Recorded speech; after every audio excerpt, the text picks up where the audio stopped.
Hi friends, నేను మీ నషరుద్దీన్. ఈరోజు మనం నెట్ఫ్లిక్స్లో స్ట్రీమింగ్ అవుతున్న crime drama investigation thriller movie అయిన అన్వేషప్పన్ కుండంతం మలయాళం మూవీ ఇప్పుడు తెలుగులో నెట్ఫ్లిక్స్లో స్ట్రీమింగ్ అవుతుంది. ఈ మూవీ గురించి తెలుసుకుందాం. ఈ మూవీ ఎలా ఉందంటే, కొత్తగా పోలీస్ డిపార్ట్మెంట్లో జాయిన్ అయిన సబ్ ఇన్స్పెక్టర్ లేదా కానిస్టేబుల్ కేడర్ వారు ఒకసారి ఈ మూవీని చూడాలి. ఎందుకంటే డిపార్ట్మెంట్లోకి వచ్చిన వెంటనే కేసులను సాల్వ్ చేయాలనే ఆవేశంతో వారు చేసే మిస్టేక్స్, అలానే పై అధికారుల ప్రోటోకాల్ ఎలా ఉంటుంది, వాటి పరిధి దాటి జాబ్ చేస్తే ఏమవుతుంది వంటి సన్నివేశాలు చాలా చక్కగా చూపించారు.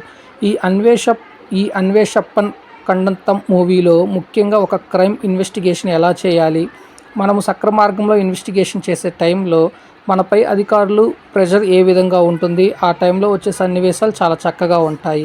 అలానే ఈ మూవీ మొదటి భాగంలో ఒక స్టోరీ లైన్తో రన్ అవుతుంది, మరియు సెకండ్ హాఫ్లో మరొక స్టోరీ లైన్తో రన్ అవుతుంది. కానీ ఈ రెండు స్టోరీ లైన్లు ఒకటే. ఒక అమ్మాయి మిస్ అవుతుంది, ఆ అమ్మాయికి ఏమైంది, బతుకుందా లేదా చనిపోయిందా అనే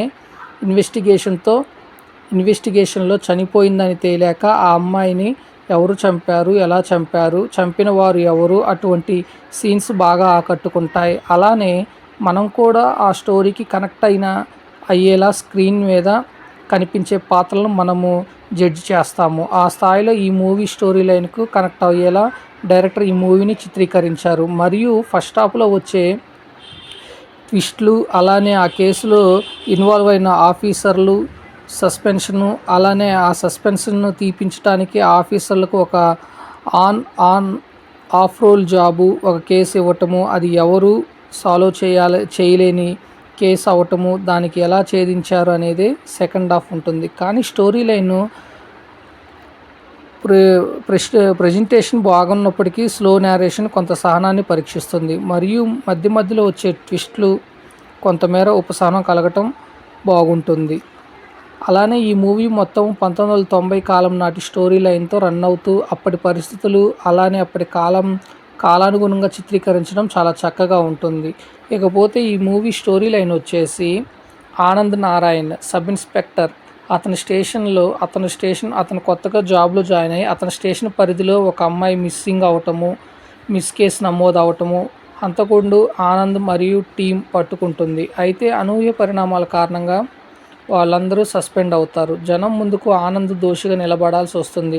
కొన్నాళ్లకు ఎస్పీ ఆనంద్ అండ్ టీముని పిలిచి మరో కేసు అప్పగిస్తారు. లోకల్ పోలీసులు, crime branch, city team investigation చేసిన శ్రీదేవి మర్డర్ కేసును సాల్వ్ చేయలేకపోతారు. శ్రీదేవి హంతకులు ఎవరో గనక పట్టుకోగలిగితే ముందు జరిగిన కేసును జనం మర్చిపోతారని ఎస్పీ చెప్తారు. శ్రీదేవి కేసు ఒక ఇన్వెస్టిగేషన్ చేయడానికి వెళ్ళిన ఆనంద్ అండ్ టీంకు ఆ ఊరు ప్రజలు ఎందుకు సహకరించలేదు, ఆ అమ్మాయి మిస్సింగ్ కేసులో ఆనంద్ అండ్ టీం ఎందుకు సస్పెండ్ అయ్యింది, చివరికి ఏమైంది అనేది సినిమా చూసి తెలుసుకోవాలి.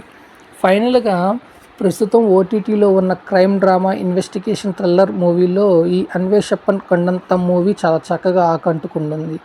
మరియు పోలీస్ డిపార్ట్మెంట్ గురించి, వారి ఇన్వెస్టిగేషన్, క్రైమ్ థియరీ గురించి, ఆ డిపార్ట్మెంట్లోని లోపాల గురించి చాలా చక్కగా చూపించటం విశేషం. అలానే ఈ మూవీలో వచ్చే 2 క్రైమ్ స్టోరీస్లో ఎవరు క్రైమ్ చేశారనేది మనం ఊహించినప్పటికీ అది కాదు అనే ట్విస్ట్లు చాలా బాగా వర్కౌట్ అవుతాయి.